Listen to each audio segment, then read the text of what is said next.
जय हिंद दोस्तों, मैं हूं कैलाश शर्मा भगत सिंह कोचिंग क्लासेस से। आप सभी का भगत सिंह कोचिंग क्लासेस के ऑनलाइन प्लेटफॉर्म पर स्वागत है।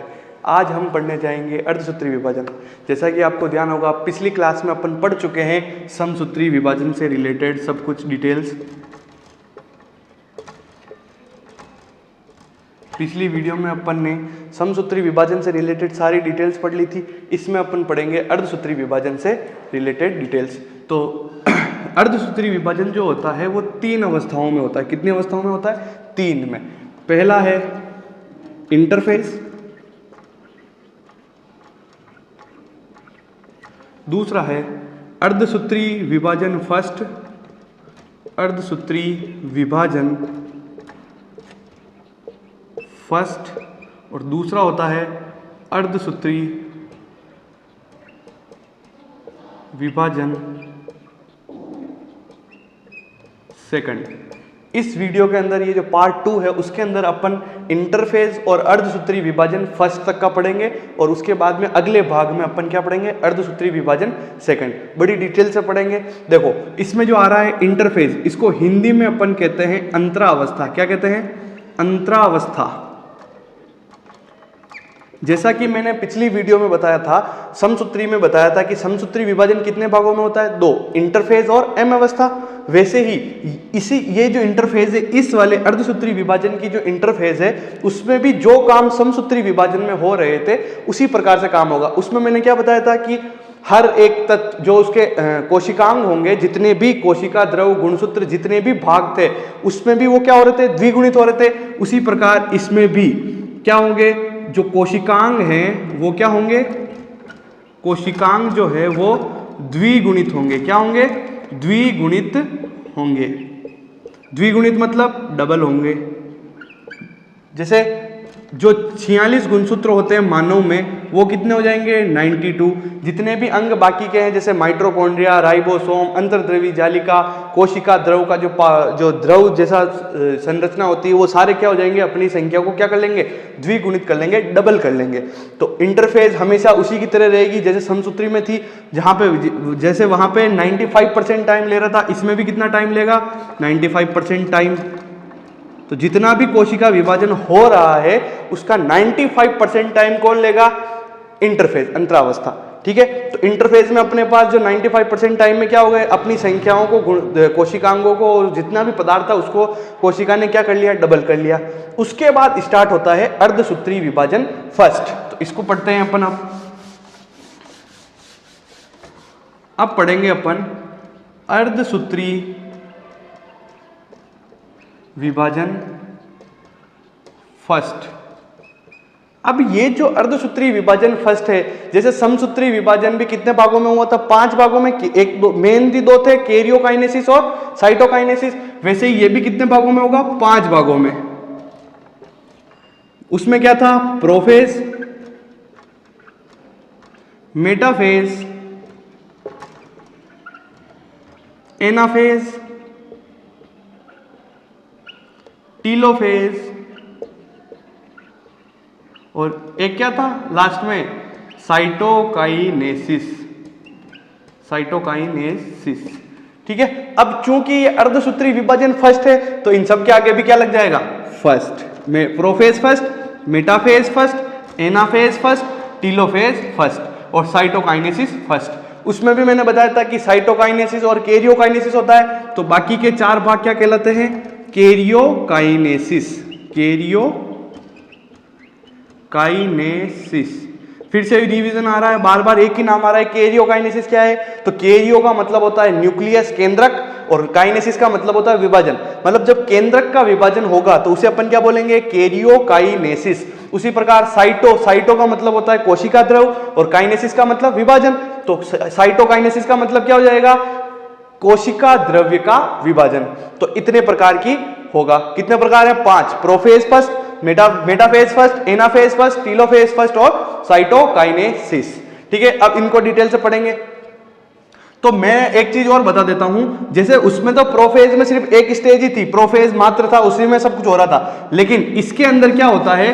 प्रोफेज की भी 5 अवस्थाएं होती है। कितनी अवस्थाएं होती है? 5, जिसे अपन एक ट्रिक से याद रखते हैं। ट्रिक है ले जाए पे डी डा।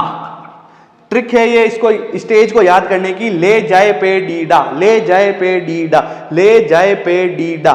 इसका मतलब है ले का मतलब होता है लिप्टोटिन, लिप्टोटिन, जाइगोटिन, जाइगोटिन, ये होता है पेकाइटिन, ये होता है डिप्लोटिन, और ये होता है लास्ट वाला डायकाइनेसिस, डायकाइनेसिस। लिप्टोटिन, जाइगोटिन, पेकाइटिन, डिप्लोटिन और डायकाइनेसिस, ये 5 स्टेज में प्रोफेज फर्स्ट बटा होता है, और उसके अलावा फिर मेटाफेज, एनाफेज, टीलोफेज और लास्ट में होता है साइटोकाइनेसिस। जब ये सारे साइटोकाइनेसिस तक खत्म हो जाएंगे तब अपना अर्धसूत्री विभाजन फर्स्ट कंप्लीट हो जाता है। जैसे उसमें भी फिर अपन ने डिटेल से पढ़ा था, इसमें भी अपन क्या पढ़ेंगे, डिटेल से पढ़ेंगे। चलो चालू करते हैं। सबसे पहला क्या है, प्रोफेज फर्स्ट। तो डालो प्रोफेज फर्स्ट, पहला नंबर डालेंगे प्रोफेज फर्स्ट। ठीक है, फिर मैंने क्या बताया कितने प्रकार का है, यह 5 अवस्थाओं में, 5 अवस्थाओं में पूर्ण होता है। कितनी अवस्थाओं में होता है, 5 अवस्थाओं में। पांचों पढ़ेंगे। पहली क्या तो बताई थी मैंने, उसकी ट्रिक लिख लेता हूं। ट्रिक क्या है, ले जाए पे डी डा। ठीक है, लिप्टोटिन, जाइगोटिन, पेकाइटिन, डिप्लोटिन और डायकाइनेसिस। ठीक है, उसमें अपन फर्स्ट वाला पढ़ेंगे लिप्टोटिन। क्या है, लिप्टोटिन। चीज को समझो, जब कोशिका विभाजन नहीं हो रहा होता है ना, तब कोशिका के अंदर कोशिका द्रव भरा होता है, एक केंद्रक होता है जिसमें गुणसूत्र जो होते हैं वो कैसे बिछे रहते हैं, जाल की तरह ऐसे बिखरे रहते हैं। ठीक है, ये कोशिका का विभाजन से पूर्व, ये क्या है, विभाजन से पूर्व कोशिका, विभाजन से पूर्व कोशिका। ठीक है, विभाजन से पूर्व की कोशिका है। लिप्टोटिन में क्या होते हैं, मान लो अगर ये कोई कोशिका है, ठीक है, उसके अंदर क्या होगा, जो केंद्रक झिल्ली है वो होगी, धीरे धीरे वो केंद्रक झिल्ली क्या होने लग जाएगी, गायब होने लग जाएगी। और ये जो गुणसूत्र हैं, ये क्या है, गुणसूत्र। गुणसूत्र जो हैं वो धीरे धीरे से किस में आने लगते हैं, धागेनुमा संरचनाओं में। जैसे ये जाल रूप है, पूरा जाल रूप में थे, वो ऐसे धागेनुमा संरचना में आने लगते हैं। और एक समय ऐसा आता है लिप्टोटिन अवस्था में, ये गुणसूत्र इस प्रकार से बुकेट की तरह, जैसे वैलेंटाइन डे पे देते हो अपने अपने अपने क्या बोलते हैं मित्रों को बुकेट देते हो, फूलों का बुकेट, उसी प्रकार से एक बुकेट की तरह क्या होता है, जमने लग जाते हैं। इसीलिए इस स्टेज का क्या नाम पड़ा, बुकेट स्टेज। क्या नाम पड़ा, बुकेट स्टेज। चीज समझ में आ गई। गुणसूत्र जो है वो धागेनुमा संरचना में आने लगते हैं, केंद्रक झिल्ली क्या होने लग जाती है, गायब होने लग जाती है। और एक बुकेट स्टेज में धागे जो है वो कहां, उसके केंद्रक झिल्ली के नीचे आके इकट्ठे होने स्टार्ट हो जाते हैं, इसलिए एक बुकेट की तरह संरचना नजर आती है, इसलिए इसका क्या नाम पड़ा, बुकेट स्टेज। ठीक है, ये हो गया लिप्टोटिन, जल्दी छाप लो। फिर लिप्टोटिन के बाद में क्या है, देखो ऊपर, लिप्टोटिन के बाद जाइगोटिन, दूसरी क्या है, जाइगोटिन। जाइगोटिन, देखो जाइगोटिन में क्या होगा, ये जो बुकेट स्टेज बनने लगी, एक तो जो पूरी केंद्रक झिल्ली है वो गायब हो जाएगी, कंप्लीटली गायब हो जाएगी। केंद्रक झिल्ली क्या हो जाएगी, केंद्रक झिल्ली, केंद्रक झिल्ली पूर्ण रूप से विलुप्त। ठीक है, केंद्रक झिल्ली क्या हो गई, पूर्ण रूप से विलुप्त हो गई। और जो गुणसूत्र थे वो धागेनुमा संरचना से ऐसे 4 पैरों वाली संरचना में आएंगे, मतलब इस काइनेटोकोर के माध्यम से जुड़ेंगे। काइनेटोकोर, डिस्क जैसी संरचना बताई थी पिछले वीडियो में, तो पिछली वीडियो अगर अच्छे से पढ़ी होगी ये आसानी से समझ में आएगा। अगर किसी ने पिछली वीडियो नहीं देखी है तो जाके एक बार वो देखे, तभी ये ढंग से समझ में आएगा। तो ये जो गुणसूत्र हैं धागेनुमा संरचना में थे वो किस में आ जाते हैं, अब एक 4 पैरों वाली प्रॉपर गुणसूत्र वाली संरचना में आ जाते हैं और उसके मध्य बिंदु को अपन क्या कहते हैं, काइनेटोकोर। तो इस प्रकार से आके आ जाते हैं, ठीक है। और अब जब ध्यान से अपन इनको देखते हैं ना, तो ये इस प्रकार की दो संरचनाएं आपस में जुड़ी होती है, ऐसी दो संरचनाएं जुड़ी हुई है एक के ऊपर एक। तो ये जो जिस कॉम्प्लेक्स के माध्यम से जुड़ते हैं, जिस बंध के माध्यम से जुड़ते हैं ना, उस बंध को अपन कहते हैं सिनेप्टोनीमल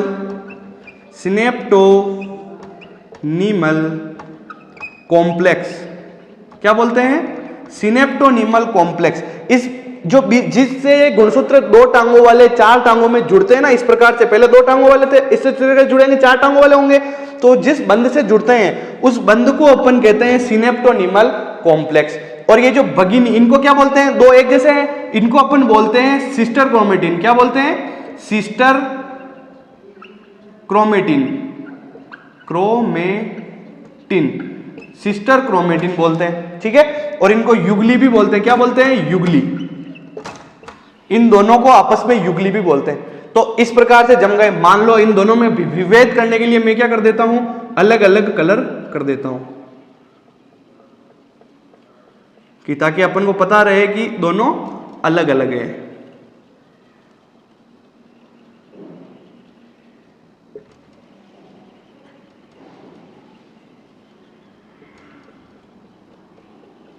तो यहां तक समझ में आया। एक तो पहली क्या थी, लिप्टोटिन, उसमें क्या हो रहा था, केंद्रक झिल्ली गायब होना स्टार्ट हुई, गुणसूत्र धागेनुमा संरचना में आके एक बुकेट की तरह जमने लगे, बुकेट स्टेज बनने लगे। फिर जाइगोटिन में क्या होगा, ये प्रॉपर जो धागे थे वो वापस किस में आ जाएंगे, गुणसूत्रों के रूप में आ जाएंगे, काइनेटोकोर से जुड़ जाएंगे। और जिस बंध के माध्यम से दोनों ये जुड़ते हैं क्रोमेटिन, उसको क्या बोलते हैं अपन, सिनेप्टोनीमल कॉम्प्लेक्स। और इन दोनों के जोड़े को अपन क्या बोलते हैं, युगली या सिस्टर क्रोमेटिन। ठीक है, यहां तक समझ में आया। उसके बाद में तीसरा क्या है अपने, पेकाइटिन। तीसरा क्या है, पेकाइटिन। तो डाल लो पेकाइटिन, तीसरा डालो पेकाइटिन। देखो, पेकाइटिन अवस्था को अपन क्रॉसिंग ओवर स्टेज भी कहते हैं। क्या कहते हैं, क्रॉसिंग ओवर स्टेज।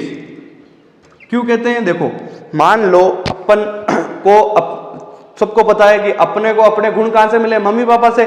मतलब कुछ गुण अपन को अपनी माता से मिले हैं, कुछ गुण अपन को अपने पापा से मिले हैं। तो इस स्टेज के कारण ही वो गुण अपने अंदर आए हैं। जब जो अंडाणु और शुक्राणु इस पेकाइटिन अवस्था के माध्यम से क्रॉसिंग करते हैं, क्रॉसिंग करने के बाद एक के गुण इसके अंदर आ जाते हैं, उसके गुण इसके अंदर आ जाते हैं। तो दोनों के गुण आपस में मिलकर पुत्री कोशिका के अंदर चले जाते हैं। तो होता कैसे है, देखो, ठीक है। मान लो कोशिका है, अपने पास 2 गुणसूत्र हैं, जो मान लो ये आंख का कलर बता रहा है और ये जो है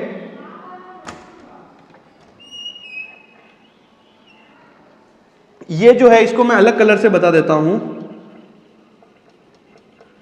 ये बाल का कलर बता रहा है, पहला तो बता रहा है आंख का कलर, दूसरा बता रहा है बाल का कलर, दर्शा रहा है गुणसूत्र।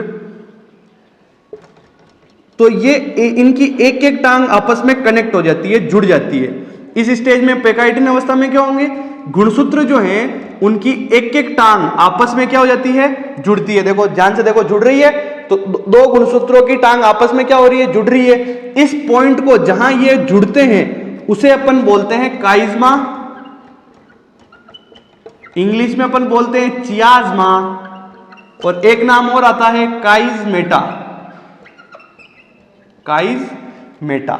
तो इस पेकाइटिन अवस्था को क्या बोल रहे हैं अपन, क्रॉसिंग ओवर स्टेज। मतलब क्रॉसिंग हो रही ना, ये गुण इसको देगा और ये गुण इसको देगा, तो इनकी क्या हो रही है, क्रॉसिंग हो रही है, सॉरी, ठीक है। और इस पॉइंट को जहां पे ये टांगे एक दूसरे के ऊपर चढ़ रही है उसको अपन क्या बोलते हैं, काइज्मा, चियाज्मा या काइजमेटा। तो यहां पे क्रॉसिंग हो रही नहीं हो रही, इस क्रॉसिंग के कारण ही इस पेकाइटिन अवस्था को क्या कहते हैं अपन, क्रॉसिंग ओवर स्टेज। चीज समझ में आ गई, ठीक है, यहां तक समझ में आया।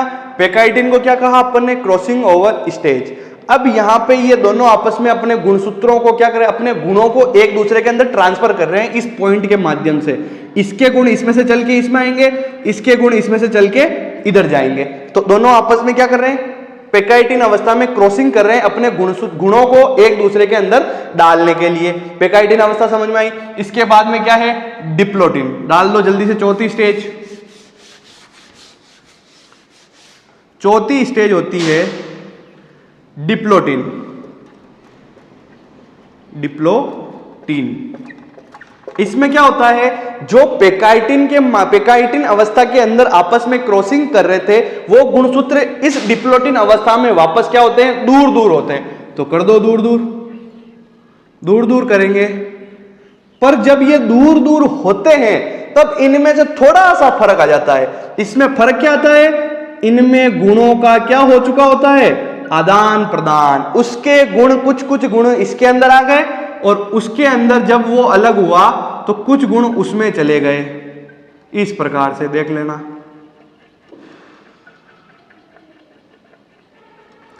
कुछ गुण को आदान प्रदान हो चुका होता है जब ये दोनों गुणसूत्र क्या होते हैं, अलग होते हैं। तो जब तुम लोग देखोगे इनको ध्यान से तो डिप्लोटिन पेकाइटिन में क्या हुआ, क्रॉसिंग ओवर हुआ, गुणों का आदान प्रदान हुआ। और जब डिप्लोटिन अवस्था में ये गुणसूत्र दूर दूर होते हैं तब इनमें के अंदर क्या हो चुका होता है, गुणों का आदान प्रदान। मतलब इसके कुछ गुण इसके अंदर आ गए और इसके कुछ गुण किसमें चले गए, इसके अंदर। तो लिख सकते हैं अपन इधर गुणसूत्रों का या फिर गुणों का आदान प्रदान। गुणों का आदान प्रदान चीज समझ में आ गई। डिप्लोटिन में इतनी सी है, बस जो क्रॉसिंग ओवर हुए गुणसूत्र थे वो जब वापस अलग होंगे तो इसके गुण इसमें आ गए, इसके गुण इसमें आ गए। जल्दी छाप लो। फिर इसके बाद स्टार्ट होता है डाइकाइनेसिस। लास्ट प्रोफेज फर्स्ट का लास्ट पार्ट, पांचवा पार्ट कौन है, डाइकाइनेसिस।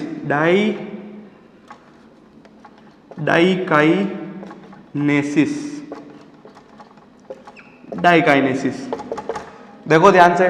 डाइकाइनेसिस में क्या होगा, सिंपल सी चीज है, गुणसूत्र अलग अलग हो गए। अब क्या नजर आएगा, विभाजन के लिए इंपॉर्टेंट पार्ट तारक काय नजर आने लग जाएंगे। चीज समझ में आ गई। इनके अंदर से क्या निकलने लग जाएंगे, तर्क तंतु नजर निकलने लग जाएंगे। तारक काय एक तो क्या नजर आने लग गया, तारक काय नजर आने लगते हैं, तारक काय नजर आने लगते हैं। और क्या आने लगते हैं, तर्क तंतु या तर्कु तंतु नजर आने लगते हैं। चीज समझ में आ गई। और इनके ऊपर जो गुणसूत्र हैं वो चिपकने लग जाते हैं, स्टार्ट हो जाते हैं, चिपकना स्टार्ट हो जाते हैं।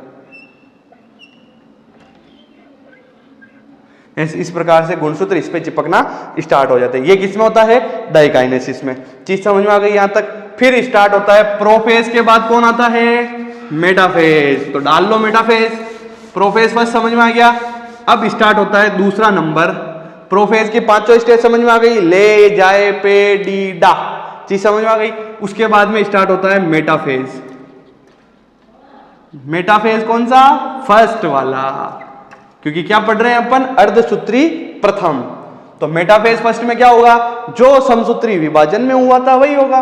क्या होगा, एक काल्पनिक रेखा। याद आया, काल्पनिक रेखा क्या नाम था, मेटाफेजिक लाइन। मेटाफेजिक लाइन नजर आने लगती है। दोनों तारक काय क्या होने लगते हैं, एक उत्तरी ध्रुव पर जाएंगे, एक दक्षिणी ध्रुव पर जाएंगे। और जो तर्क तंतु है उसके माध्यम से गुणसूत्र क्या करेंगे, इस मेटाफेजिक लाइन पर जमना स्टार्ट हो जाएंगे। तो जमा दो। पढ़ रखा है सब बच्चे, होशियार है मेरे, कोई तकलीफ नहीं है। कोई तकलीफ होंगे तो क्या करेंगे, कमेंट करेंगे और ज्यादा से ज्यादा सब्सक्राइब करेंगे और ज्यादा से ज्यादा क्या करेंगे, लाइक करेंगे। तो समझ में आया क्या क्या हो रहा मेटाफेज में। तारक काय जो डाइकाइनेसिस में नजर आने लगा था, एक आता है उत्तरी ध्रुव पर, एक आता है दक्षिणी ध्रुव पर, और बीच में क्या नजर आती है, मेटाफेजिक लाइन। उससे जुड़ जाते हैं और गुणसूत्र तर्क तंतु के माध्यम से क्या करते हैं, उसके ऊपर जाके बैठ जाते हैं। इसके बाद में क्या स्टार्ट होगा, एनाफेज।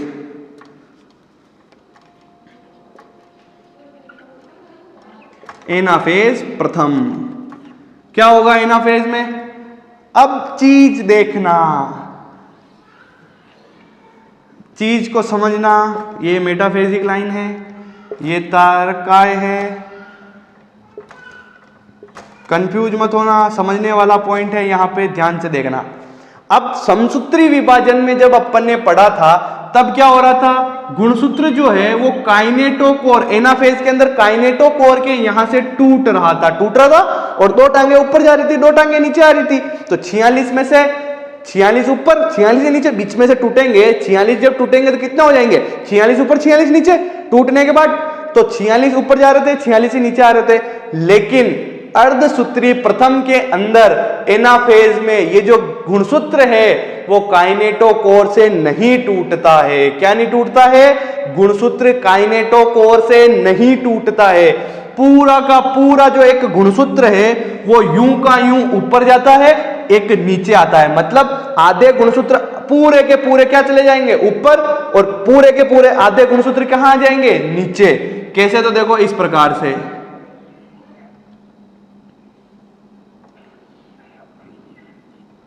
कुछ इस प्रकार से। चीज समझ में आ गई? वहां पे तो क्या हो रहा था, ये बीच में से टूट के दो टांगे ऊपर जा रही थी, दो टांगे नीचे आ रही थी। लेकिन अर्धसूत्री प्रथम में क्या हो रहा है, पूरा का पूरा चारों की चारों टांगे ऊपर जा रही है और चारों की चारों टांगे कहां आ रही है, नीचे आ रही है। तो यही दो फर्क हैं। अर्धसूत्री विभाजन को, अर्धसूत्री सिर्फ दो कदम बनाते हैं। अर्धसूत्री कैसे बनाते हैं? एक तो ले जाए पेडिडा वाला, और एक एनाफेज की जो ये मूवमेंट हो रही है, इस गति को क्या कहेंगे अपन? गति का क्या नाम रहेगा? अरे बताओ, एनाफेजिक मूवमेंट। क्या होगी? एनाफेजिक मूवमेंट। चीज समझ में आ गई? एनाफेज में क्या हो रहा है, जैसे समसूत्री विभाजन में बीच में से टूट के आधे ऊपर आधे नीचे आ रहे थे, लेकिन यहां ऐसा नहीं होगा। यहां पे क्या होगा, पूरे के पूरे आधे गुणसूत्र ऊपर और पूरे के पूरे आधे गुणसूत्र नीचे। मान लो शुरू में यहां 46 गुणसूत्र थे, तो चूंकि ये बीच में से नहीं टूटे हैं तो 23 गुणसूत्र कहां चले जाएंगे, ऊपर, और 23 कहां आ जाएंगे, नीचे। चीज समझ में आई? आगे बढ़ते हैं। आगे देखो, चौथी स्टेज क्या थी? सिंपल सी है सर, टीलोफेज। इतनी सी चीज सर को नहीं आ रही, हमसे पूछ रहे हैं, देख लो। टीलोफेज फर्स्ट में क्या होगा, देखो मैंने क्या कहा था, टीलोफेज के अंदर क्या पड़ेगा, कोशिका के अंदर बेंड पड़ेगा, बीच में से दबेगी, दो पार्ट होंगे। और टीलोफेज के साथ में ही इसका पांचवा पार्ट क्या स्टार्ट होगा, साइटोकाइनेसिस। पांचवा पार्ट क्या स्टार्ट हो जाएगा, साइटोकाइनेसिस। मतलब आधा कोशिका द्रव्य ऊपर, जो भाग ऊपर चला गया है वापस से क्या नजर आने लग जाएगी, केंद्रक झिल्ली नजर आने लगेगी। ये गुणसूत्र वापस किस रूप में आ जाएंगे, धागे के रूप में। और आधे कहां गए, नीचे। और इसका गुणसूत्र जो है, कोशिका द्रव्य जो है वो आधा ऊपर चला जाएगा और आधा नीचे। और जैसे ही साइटोकाइनेसिस कंप्लीट होगा, जैसे ही साइटोकाइनेसिस कंप्लीट होगा, ये एक कोशिका कितने भागों में टूट गई, दो भागों में। कितने भागों में टूटी, दो भागों में। सर इतनी सी चीज नहीं आ रही आपको, क्या बच्चों से पूछ रहे हो, ऐसा ही सोच रहे होगे। तो कितने भागों में टूटी, दो भागों में, एक ये पार्ट और एक ये पार्ट।